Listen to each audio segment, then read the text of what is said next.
Mùa xuân năm 1975, không khí chiến đấu sục sôi trên khắp chiến trường miền Nam Việt Nam. Sau bao năm kiên cường chống lại quân đội Sài Gòn được Mỹ hậu thuẫn, quân và dân Việt Nam đứng trước cơ hội lịch sử, giải phóng hoàn toàn miền Nam, thống nhất đất nước. Chiến dịch Hồ Chí Minh chính là đòn đánh cuối cùng mạnh mẽ như cơn bão cuốn phăng mọi tàn dư của chế độ cũ. Trong chiến dịch này, 5 cánh quân trên bộ và một cánh quân thứ 6 đặc biệt đã phối hợp nhịp nhàng tạo ra một bản hùng ca bất diệt. Đây là câu chuyện về họ, những người hùng thầm lặng và những chiến công vang dội. Từ Bộ Chỉ huy Chiến dịch Hồ Chí Minh, các nhà lãnh đạo quân sự Việt Nam dưới sự chấp thuận của Bộ Chính trị đã vạch ra một kế hoạch táo bạo, chia lực lượng thành 5 cánh quân, mỗi cánh đảm nhiệm một hướng tiến công, bao vây và đè bẹp Sài Gòn, trung tâm đầu não của chế độ cũ. 5 cánh quân này được tổ chức chặt chẽ, phối hợp với nhau như những nhịp đập của một trái tim khổng lồ, sẵn sàng đập tan mọi tuyến phòng thủ của đối phương. 1. Quân đoàn 1, binh đoàn chiến thắng. Ở phía Bắc Sài Gòn, quân đoàn 1 với hơn 31.000 chiến sĩ được giao nhiệm vụ mở đầu cuộc tiến công. Đây là lực lượng chủ chốt, bao gồm các đơn vị bộ binh, pháo binh và các đội đặc công tinh nhuệ.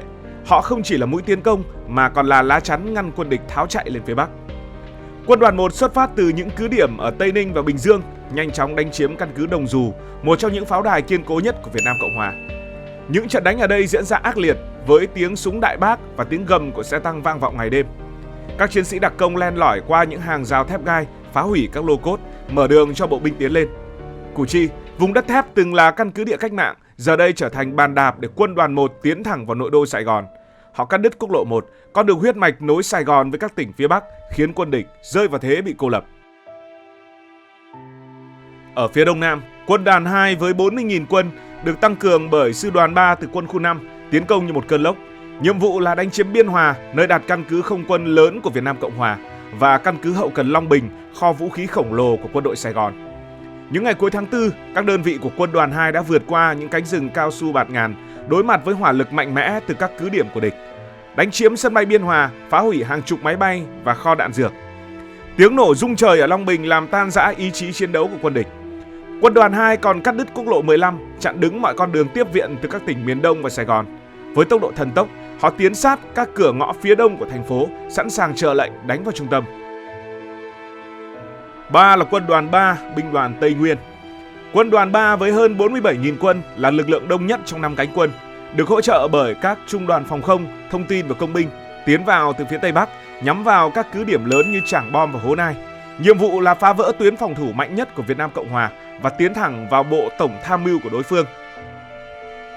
Các trận đánh ở Trảng Bom đã diễn ra khốc liệt, quân địch bố trí dày đặc xe tăng, pháo binh và bộ binh tại đây, quyết tâm ngăn chặn bước tiến của quân đoàn 3.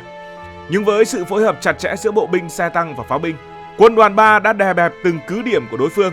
Các chiến sĩ công binh dũng cảm mở đường qua những cánh đồng đầy mìn, trong khi các đơn vị phòng không bắn hạ máy bay địch, bảo vệ đội hình tiến công. Khi Trảng Bom thất thủ, cánh cửa vào Sài Gòn từ phía Tây Bắc đã rộng mở. Quân đoàn 3 tiếp tục tiến về Bộ Tổng Tham mưu Việt Nam Cộng Hòa, nơi các tướng lĩnh Sài Gòn đang hoảng loạn tìm cách tháo chạy.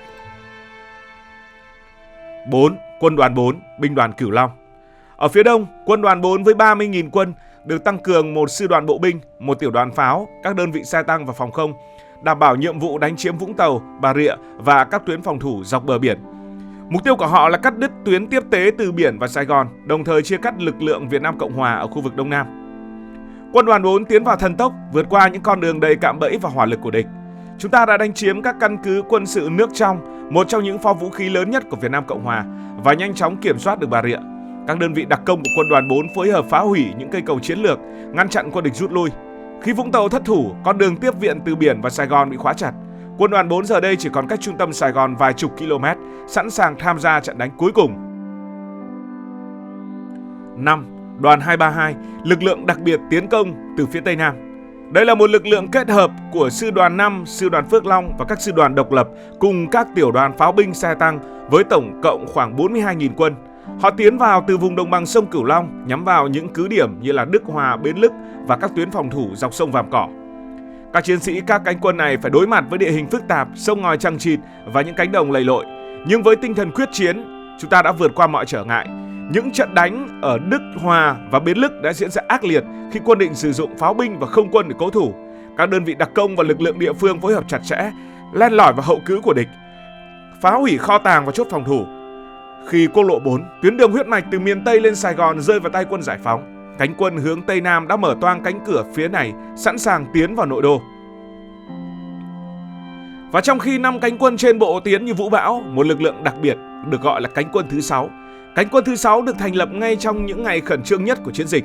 Đó là lực lượng không quân, nhưng không sử dụng những chiếc MiG quen thuộc của Liên Xô, mà là những máy bay chiến lợi phẩm A-37 vừa thu được từ các căn cứ của Việt Nam Cộng Hòa.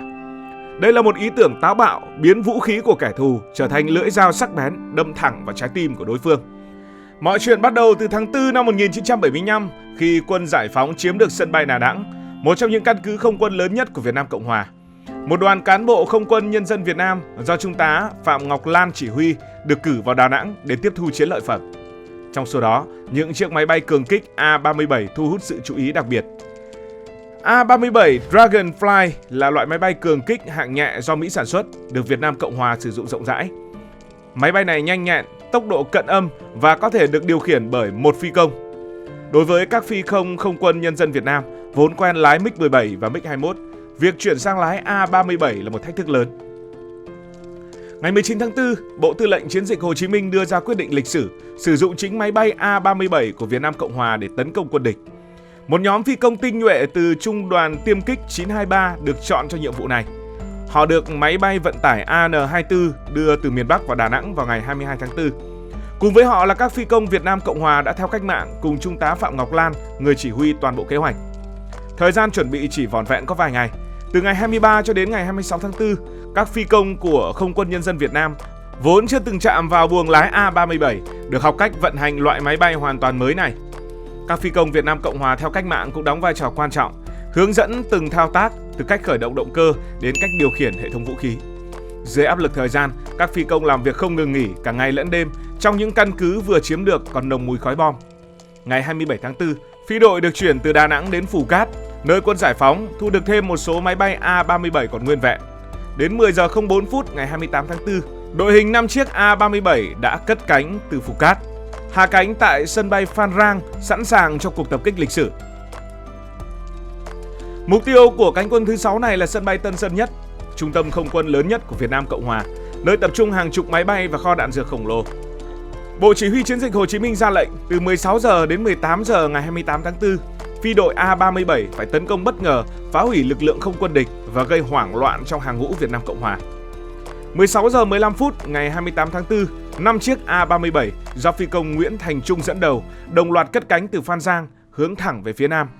Bầu trời miền Nam hôm đó quang đãng, nhưng trái tim các phi công đập mạnh trong lồng ngực. Họ biết rằng đây không chỉ là một nhiệm vụ quân sự mà là một đòn đánh mang tính biểu tượng, khẳng định tinh thần bất khuất của quân dân Việt Nam. Khi vượt qua sông Sài Gòn, chỉ cách Tân Sơn Nhất 30 giây bay, các phi công nhìn thấy rõ mục tiêu. Nguyễn Thành Trung ra lệnh bổ nhào, từng chiếc A-37 lao xuống, thả những quả bom MK82 chính xác vào khu vực máy bay địch đang đậu. Chỉ trong vài giây, khói lửa bùng lên ngút trời, tiếng nổ rung chuyển cả Sài Gòn.